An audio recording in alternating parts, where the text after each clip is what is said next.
So yun mga kamotorob, at ang gagawin natin ngayon na ipapanda rin natin si Black Ninja. Kasi ang tagal na rin nating di nagamit si Black Ninja, kaya need natin panda rin.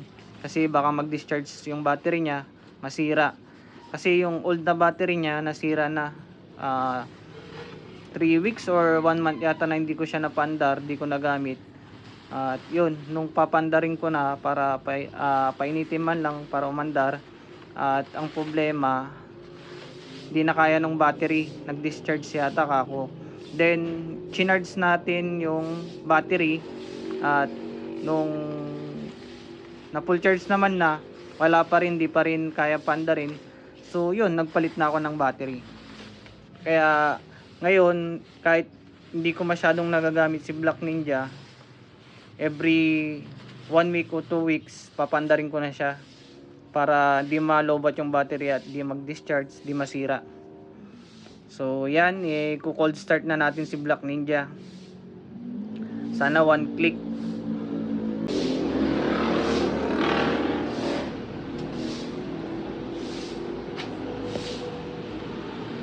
So yan, start na natin. Medyo tumigas yung susian niya. Oh yun, okay naman. So start na natin. At yun, ayaw. So start lang natin. Yun, mandar din. So napansin ko humina na yung battery niya kasi biglang parang namatay yung dashboard niya, pero bumalik din agad nung mandar na. Kaya sigurado humina na yung battery niya. So yan, problema ko din ngayon kasi pinaglalaroan yata ng pusa yung upuan ko, pumapasok yata dito kahit naka cover na. So yan o, may butas-butas, may kalmot ng pusa. Ano ba yan mga pusa?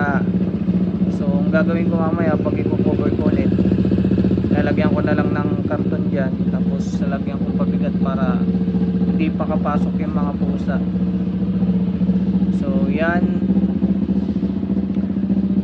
painitin lang natin. At pag nag 3 bars o 4 bars na yung temperature nya, pwede na nating patayin ulit kasi napandar naman natin. So yan, makikita nyo may gagamba na, tagal kasi hindi napandar. So yun, chinik ko na rin yung gulong kung matigas o malambot. So matigas pa naman, at kasi pag di natin nagagamit ang motor natin, lumalambot din yung gulong. Kaya bago tayo umalis or bago natin gamitin yung motor natin, check natin kung goods pa yung tigas ng gulong natin. So yan, makikita nyo ang dami ring putik, pinaglaruan talaga nung puso, bakas ng mga paa nila. So yan, naka 2 bar na. So yan, mag 3 bar na dyan, pwede na natin siyang bombahin o